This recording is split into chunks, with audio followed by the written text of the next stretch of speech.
Leta Nobles was 70 years old and dying. Her body was shutting down in ways that made absolutely no sense to doctors. She couldn't stop vomiting. Her fingers and toes went completely numb. Then one night, her legs gave out entirely, and she crashed to the floor, unable to move. When she finally made it to the hospital in San Angelo, Texas, blood tests revealed something that sent chills through the entire medical staff. Leta had 3 times the lethal dose of arsenic in her system.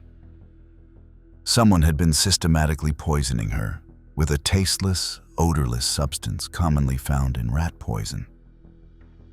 But here's what made this case truly terrifying. Leta's husband, Olgi, had just been buried a few weeks earlier.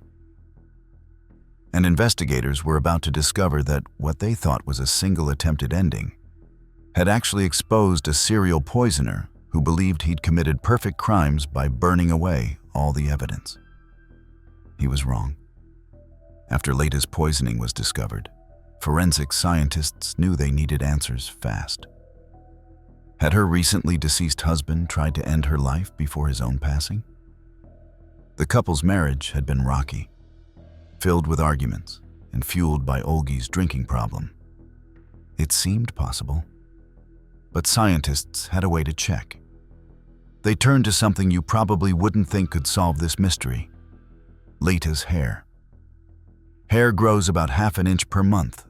Leta's 3-inch strands provided a 6-month timeline of everything that had entered her body. Using a technique called neutron activation analysis, they tested each segment of hair, working backward through time. The results were absolutely chilling. Yes, Leta had ingested massive doses of arsenic in the month before Olgi's passing. But she'd also been poisoned again after he was gone. Think about that for a second. Her husband was in the ground, and someone was still trying to end her life. Her deceased husband couldn't possibly have given her the second dose. This revelation transformed everything. If someone else had poisoned Leta after Olgi's passing, had they also ended Olgi's life? 5 months after they buried Olgi Nobles, investigators got permission to exhume his body. The autopsy confirmed their worst fears. Lethal levels of arsenic saturated every major organ in Olgi's body. This wasn't natural causes. This wasn't emphysema or a heart condition. Olgi Nobles had been deliberately eliminated. Now investigators faced a simple but terrifying question: who had access to the couple's food? Only 2 people regularly came into the Nobles' home. Their disabled son, Faris, who lived with them, showed no signs of poisoning when they tested him. The other person was a 33-year-old man named Timothy Scoggin, who had purchased their air conditioning business and was considered like family. Leta refused to believe either could be responsible. She trusted Scoggin completely. He'd been so helpful, so kind. She defended him passionately to investigators, certain they were barking up the wrong tree. But when investigators ran a background check on Timothy Scoggin, they discovered something disturbing. Something that would eventually make forensic history and revolutionize how science investigates certain types of cases forever. Before arriving in San Angelo, Scoggin had lived in Llano, Texas, where he'd befriended 2 elderly sisters who would become central to one of the most groundbreaking forensic cases ever recorded. Catherine and Cordelia Norton were the last survivors of a wealthy granite mining family worth approximately $5 million in today's money. The unmarried sisters couldn't have been more different from each other, yet they shared that sprawling mansion on the hill overlooking Llano. 75-year-old Catherine was refined and feminine. She ran a local flower shop and was known for her gentle demeanor and elegant style. Her sister Cordelia, at 83, was her complete opposite. Tough, masculine, operating as a beer distributor and cattle rancher who could outcuss any sailor who walked into her establishment. She was rough around the edges in ways that would have horrified Catherine. But despite their vastly different personalities, both sisters shared one heartbreaking trait: profound loneliness. When Timothy Scoggin entered their lives through his work at a local funeral home, he quickly became indispensable to them. He cooked their meals, he drove them to doctor's appointments, he helped manage their medications, he accompanied them to University of Texas football games, giving them companionship they'd never had before. The sisters appreciated his devotion and apparently promised to remember him in their will. Scoggin bragged to others about his impending inheritance, sometimes even claiming to be related to the wealthy Norton family rather than just a friend who'd wormed his way into their lives. Then something happened that should have raised immediate red flags. Within 24 hours of each other, both sisters suddenly became violently ill and passed away. The doctors signed off on both deaths as natural. "Heart attacks brought on by old age," he wrote. The sisters were in their 70s and 80s after all. No one questioned the timing. The Norton sisters were buried, their estate was settled, and life moved on in the small Texas town.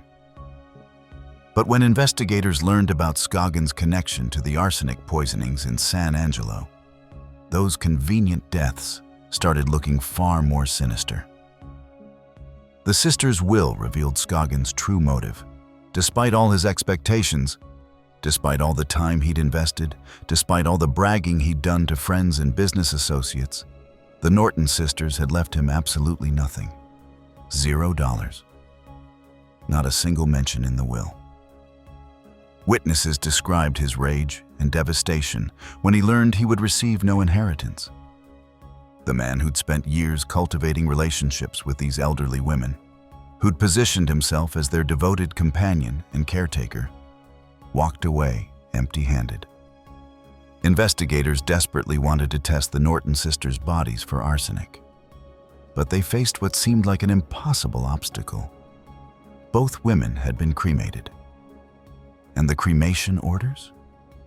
Those would later be proven to have been forged by Scoggin himself. In most ending investigations, cremation represents the absolute end of forensic evidence. Think about what happens during cremation. Bodies are subjected to temperatures exceeding 2,000 degrees Fahrenheit for up to 3 hours.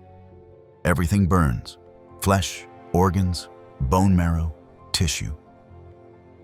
All of it reduced to nothing but ash and bone fragments that are then ground into powder.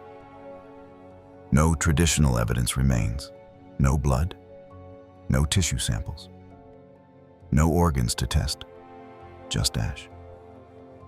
Investigators contacted laboratories and universities across the country, searching desperately for someone who could test cremated remains for poison. Every single expert gave them the same response: impossible. The intense heat would have destroyed any trace evidence. There was simply no way to detect poison in cremated remains. It had never been done before in forensic history. Timothy Scoggin appeared to have committed the perfect crimes. By cremating his victims, he had literally burned away the proof of ending. The evidence was gone forever, destroyed in flames that reached temperatures hot enough to melt steel. Or so he thought. Rod McCutcheon was a toxicologist at the Texas Department of Public Safety Crime Lab. When other experts dismissed the possibility of testing the ashes, he started thinking differently. While everyone else focused on what was destroyed, McCutcheon began considering the unique properties of arsenic itself. Arsenic isn't actually a poison in the traditional sense. It's a metalloid, a type of metal. Organic compounds burn away in extreme heat, yes. But metals? Some metals can survive temperatures that would vaporize organic material. They might change form, might oxidize or combine with other elements, but they don't simply disappear. McCutcheon decided to attempt something that had never been tried in forensic science. He took the Norton sisters' ashes and began a complex chemical process that would either make history or prove everyone else right First, he dissolved the organic material with an acid solution, leaving primarily sulfuric acid.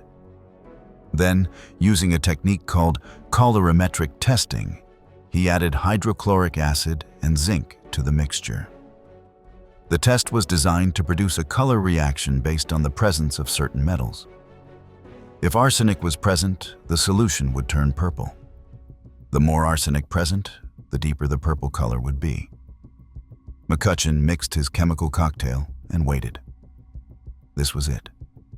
The moment that would either vindicate his theory or prove that cremation truly did destroy all evidence of poisoning. When McCutcheon's solution began to react, forensic science changed forever. The liquid turned a deep, unmistakable purple. Not a faint tint that might be questionable. A dark, intense purple that could mean only one thing.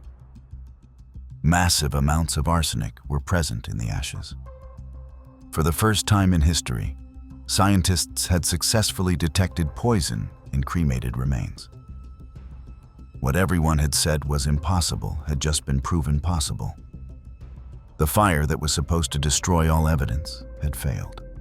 The intensity of the color reaction indicated that Cordelia Norton had ingested enormous amounts of arsenic before her passing, while Catherine's test results were inconclusive, meaning they couldn't definitively prove she'd been poisoned. Both deaths were officially ruled as endings. The sisters had gotten their final revenge from beyond the grave. Not only had they excluded Scoggin from their will, cutting him out completely after years of his manipulation, but their ashes had revealed his crimes. The evidence he thought he'd destroyed by cremation had literally risen from the ashes to condemn him. Additional evidence began pouring in once investigators knew what they were looking for. A supermarket owner in Llano recognized Scoggin's photograph in the newspaper. He recalled selling him multiple bottles of Cowley's original rat and mouse poison over several weeks. Think about that for a second. A young man in his 30s buying multiple bottles of rat poison in a small town where everyone knows everyone. That should have raised questions. But no one had any reason to be suspicious until people started dropping. Forensic document examiners proved that cremation orders, supposedly signed by the sisters, were forgeries. The signatures had been created while the women were dying, in no condition to conduct business or sign legal documents. The handwriting analysis showed characteristics consistent with Scoggin's own writing style. A $30,000 check supposedly signed by the sisters was also proven to be forged. Scoggin had written it to himself, dated it just before their passing, and deposited it into his account after discovering he wasn't in the will. It was his consolation prize, his way of getting something after years of calculated manipulation. Investigators began reconstructing Scoggin's timeline, and a horrifying picture emerged. As a trained mortician, Scoggin possessed specialized knowledge that made him uniquely dangerous. He knew exactly how cremation worked. He understood the paperwork involved. He had access to cremation forms and knew how to forge signatures on official documents. He'd befriended the Norton sisters and poisoned them after learning they planned to include him in their will. But when he discovered their true intentions, that they were going to leave everything to charity and local organizations instead, he decided to end them anyway. The relationship had always been transactional for him. If he couldn't get their money legally, he'd take what he could through forgery and theft. The timeline investigators built was calculated and cold-blooded. Scoggin had systematically stolen from the sisters while they were alive. About $40,000 in gold Krugerrands and securities had disappeared from a safe in their mansion in 1983. Investigators could never prove Scoggin took them, but records showed he rented a safety deposit box right around that time and later sold Krugerrands to coin dealers in Dallas. He'd been embezzling from them for years, taking a little here, a little there, always positioning himself as their devoted caretaker while slowly draining their assets. And when he realized the inheritance wasn't coming, he poisoned them with arsenic, forged the cremation orders, and watched as the flames destroyed what he thought was all the evidence. After the Norton sisters passed away and Scoggin discovered he'd gotten nothing, he was furious and empty-handed. He relocated to San Angelo, about 120 miles from Llano, where he met Leita and Olgi Nobles. The elderly couple needed help with their business. They were getting older, and the hardware and air conditioning business was becoming too much for them to handle alone. Scoggin seemed like the perfect solution. He was friendly, helpful, enthusiastic. They sold him the business and arranged for him to pay them back in monthly installments of $1,700. But Scoggin was already drowning in debt. He owed money to multiple creditors. Including the payments to the nobles, he was about $175,000 in the hole. Rather than work his way out of debt honestly, he made a calculated decision. He would eliminate his creditors. Scoggin began poisoning both Leita and Olgi, slipping arsenic into their food and medications. Olgi succumbed to the poison first. When he passed away, doctors attributed it to natural causes. He'd been a smoker. He had emphysema. He was in his 70s. No one suspected anything sinister, but Leita survived. Her body somehow developed a resistance to the poison that would have ended 9 out of 10 people. She kept getting sicker, but she didn't pass away. So Scoggin kept poisoning her, increasing the doses, desperate to finish what he'd started. That desperation would be his undoing. When Leita finally made it to the hospital and doctors discovered the arsenic poisoning, everything unraveled for Timothy Scoggin. If Leita had passed away, as he'd intended, police would never have investigated either ending.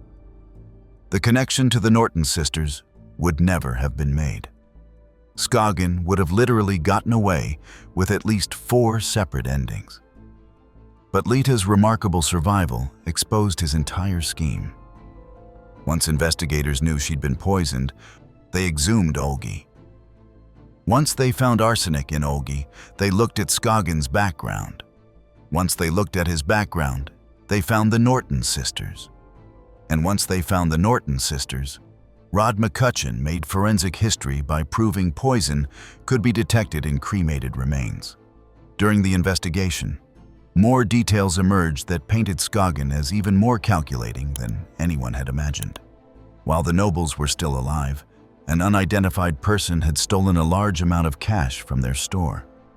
This happened after someone called to report a fire at a trailer the couple owned, causing them to rush to the scene and leave their business unattended. Investigators strongly suspected Scoggin had orchestrated that fire and theft, but they couldn't prove it. What they could prove, however, was more than enough. Timothy Scoggin was arrested and charged with multiple counts of ending and attempted ending. He was a small man, petite in stature, with rust-colored hair and jug ears. People who knew him described him as looking like Howdy Doody, the famous puppet. His voice was high-pitched, almost feminine. On the phone, he sounded like a woman. But behind that unremarkable appearance was one of the most calculating and ruthless individuals investigators had ever encountered. District Attorney Stephen Smith summed up the case perfectly.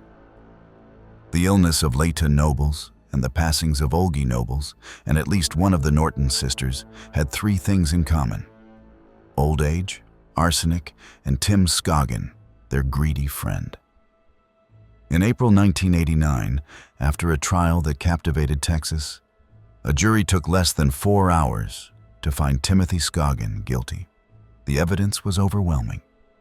The arsenic in Cordelia's ashes, the forged checks, the forged cremation orders, the supermarket owner who sold him the rat poison, Leita's testimony about how he'd had access to their home and food.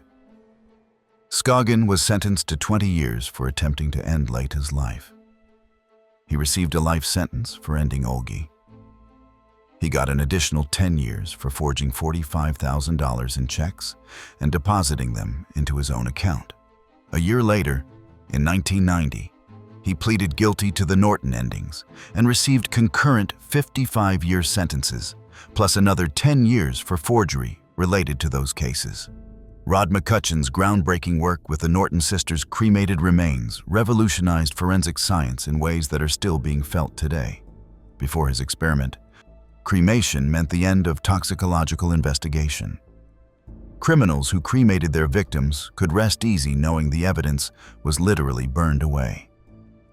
McCutcheon proved that wasn't true. His colorimetric test for detecting arsenic in cremated remains opened up entirely new possibilities for investigators. Laboratories worldwide can now test cremated remains for various substances, thanks to techniques developed and refined during this investigation. The case became a landmark in forensic toxicology.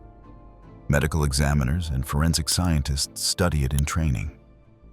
The technique has been adapted to detect other heavy metals and toxins in cremated remains. Cases that would have gone unsolved, endings that would have remained mysteries, can now be investigated even after cremation. Scoggin thought fire would destroy the truth. Instead, science found a way to make the truth rise from the ashes. Timothy Scoggin has now spent over 35 years behind bars, and his time in prison has been quite different from what he expected. In an interview shortly after his conviction, Scoggin revealed just how disconnected he was from reality. "I have always been a conservative Republican," he explained to a journalist. "My expectation of jail was luxury living, color TVs, suites like the Ritz. I have changed my point of view." He told the interviewer that jail was his first encounter with lower-class people and that he didn't realize how unluxurious life behind bars would actually be. The man who'd spent years cultivating relationships with wealthy elderly people, who'd positioned himself as sophisticated and cultured, suddenly found himself in a world where none of that mattered.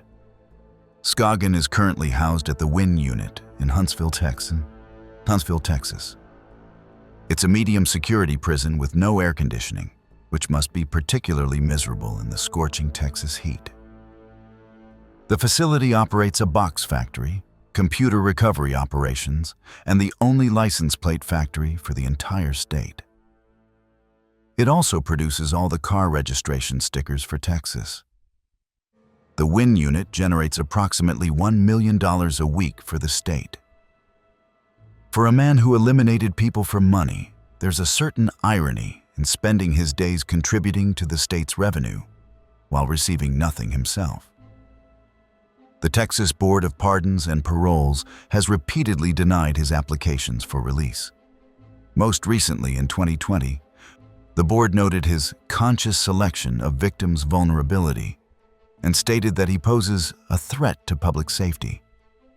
Those aren't just bureaucratic words. They're a recognition of what Scoggin really is, a predator who specifically targeted vulnerable elderly people who trusted him. His next parole hearing is scheduled for 2025. Given his history of denials and the severity of his crimes, few expect a different outcome. Scoggin is likely to spend the rest of his life in prison, just as he spent the final years of his victims' lives systematically poisoning them.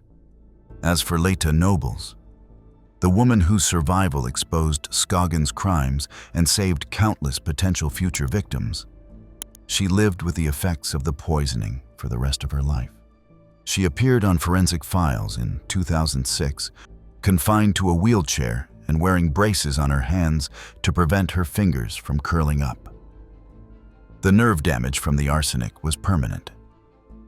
Leta passed away in 2012 at the age of 93. She'd outlived her son Faris, who passed away in 1995 at 58. She'd outlived her husband Olgi by 24 years.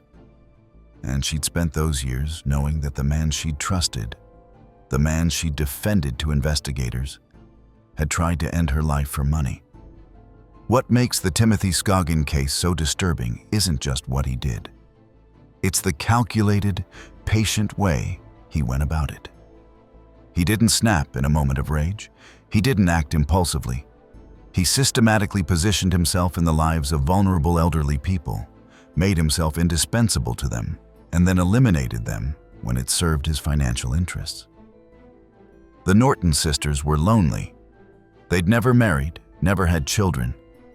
When this friendly young man showed interest in them, cooked their meals, drove them to appointments, they saw him as the son they never had. They trusted him completely. And he systematically robbed them, then poisoned them, then cremated their bodies to destroy the evidence. Leda and Olgi Nobles needed help with their business. They saw Scoggin as an ambitious young man who deserved a chance. They lent him money, sold him their business, and made arrangements for him to pay them back over time. His response was to eliminate them rather than honor his debts. 4 victims, at least 4. Investigators suspect there may have been others during Scoggin's years as a mortician, elderly people who passed away under his care and were never investigated because he was so trusted, so helpful, so devoted. The case also reveals something profound about forensic science. Evidence is more persistent than criminals realize. Fire can't destroy everything. Bodies may burn, but truth has a way of surviving even the flames meant to hide it. Rod McCutcheon's refusal to accept that cremation meant case closed changed forensic science forever. Scoggin was a man who spent years cultivating an image. He was refined, cultured, artistic. He painted delicate flowers on porcelain urns. He belonged to clubs devoted to fine arts. He dressed well, spoke properly, positioned himself as someone special. But underneath that carefully constructed facade was a cold-blooded serial poisoner who viewed elderly people as nothing more than potential sources of income. The Norton sisters' estate was worth $5 million. They left it all to charity, to local schools, to the hospital, to the city park. Their money went to help their community, just as they'd wanted. Scoggin got nothing from their will, except the knowledge that he'd eliminated 2 women for absolutely no financial gain. From the Nobles, he had hoped to avoid paying back the $30,000 he owed them. Instead, his attempt to end Leda's life exposed his entire criminal history and landed him in prison for life. In his greed, his calculation, his belief that he could eliminate his way to financial freedom, he destroyed his own life far more completely than he destroyed any of his victims. Today, the techniques pioneered by Rod McCutcheon are standard practice in forensic laboratories worldwide. When cremated, remains need to be tested for poisoning. Investigators know it's possible. The impossible has become routine. The Norton mansion still stands on the hill overlooking Llano today, though it's changed hands multiple times since the sisters passed away. Some say no family has lived there very long. Whether that's due to the house's dark history or just practical considerations of maintaining such a large property, no one can say for certain. The case remains one of the most studied in forensic toxicology programs. Students learn about how hair analysis can create a timeline of poisoning. They study the colorimetric test that detected arsenic in ashes. They examine how document forgery analysis helped build the case against Scoggin. But perhaps the most important lesson isn't scientific. It's human. The case is a stark reminder that evil often comes in unremarkable packages. It doesn't announce itself with dramatic music or warning signs. Sometimes it looks like a helpful young man who cooks meals and drives elderly people to doctor's appointments. Sometimes it sounds like a high-pitched voice offering assistance and companionship to lonely sisters who have no one else. Timothy Scoggin believed he was smarter than everyone else. He thought cremation would destroy all evidence. He assumed his victims were too old and isolated for anyone to notice a pattern. He was convinced his carefully cultivated image would protect him from suspicion. He was wrong on every count. Science was smarter, investigators were more determined, and one survivor, Leda Nobles, proved tougher than he ever imagined. Her body's remarkable resistance to the poison, her decision to go to the hospital, her willingness to testify, all contributed to exposing a serial poisoner who might otherwise have continued his deadly pattern for years. The fire couldn't destroy the truth. The flames that were meant to hide evidence instead became part of the evidence itself. Ashes that should have been silent screamed out Scoggins' guilt in shades of deep, undeniable purple in a laboratory test tube. And a man who eliminated for money now sits in a prison without air conditioning in the brutal Texas heat, making license plates and registration stickers every single day, contributing to the state's revenue while getting nothing for himself. He wanted to be rich. He wanted luxury. He wanted the inheritance he felt entitled to. Instead, he got exactly what he deserved. A life sentence in a place where his carefully constructed image means nothing, where his aspirations of wealth and luxury are mocked by every sweltering day, and where the only thing he's known for is being the serial poisoner who thought fire could hide his crimes. But science proved him wrong. Justice prevailed. And the victims, even those reduced to ashes, got to speak their truth from beyond the grave. Sometimes that's all we can ask for. Sometimes that has to be enough.